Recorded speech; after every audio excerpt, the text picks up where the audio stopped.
For more on the real Phaedrus, who is not a villainous ghost, but rather a mild-mannered, hyper-intellectual, let me recommend Lila, a sequel that has been properly understood by very few. Let me also recommend www.moq.org on the Internet, a group that is among those few that understand it. And now, to read Zen and the Art of Motorcycle Maintenance, here is Lawrence Pressman.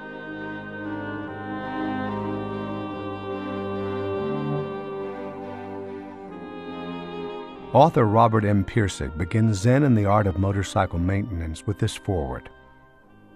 What follows is based on actual occurrences. Although much has been changed for rhetorical purposes, it must be regarded in its essence as fact. However, it should in no way be associated with that great body of factual information relating to orthodox Zen Buddhist practice. It's not very factual on motorcycles either.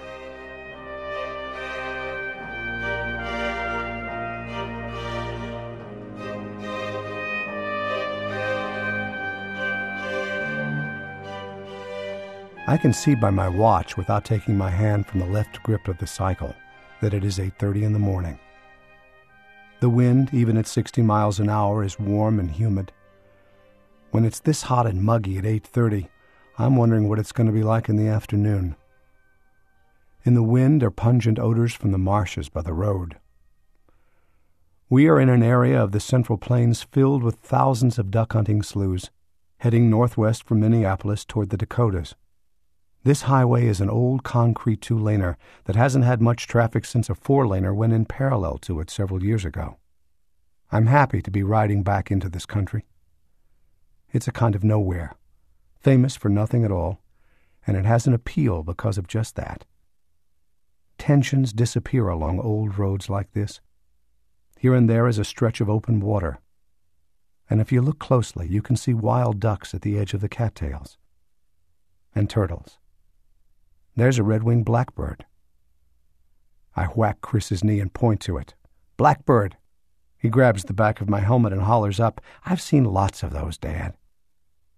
I nod. At age 11, you don't get very impressed with red-winged blackbirds. You see things, vacationing on a motorcycle, in a way that is completely different from any other.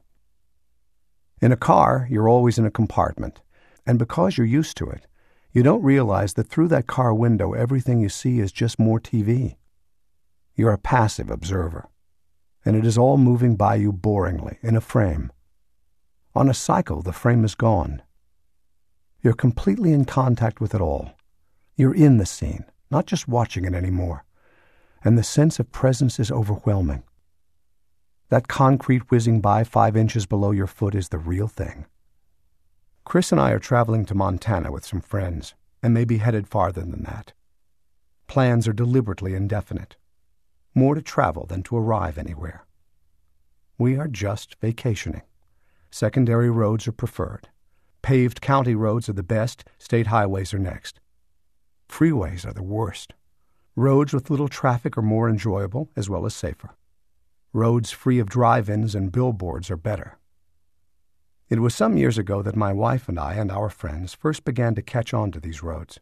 We took them once in a while for variety, or for a shortcut to another main highway, and each time the scenery was grand, and we left the road with a feeling of relaxation and enjoyment.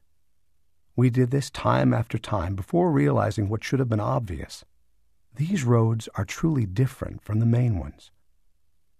The whole pace of life and personality of the people who live along them are different. They're not going anywhere. They're not too busy to be courteous. We have learned how to spot the good ones on a map.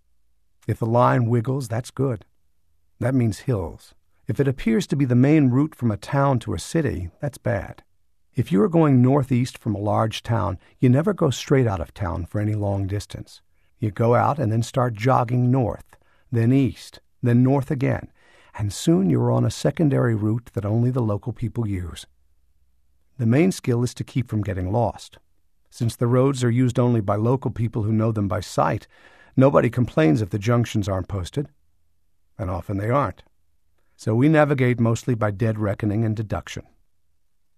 I keep a compass in one pocket for overcast days when the sun doesn't show directions, and I have the map mounted in a special carrier on top of the gas tank where I can keep track of miles from the last junction.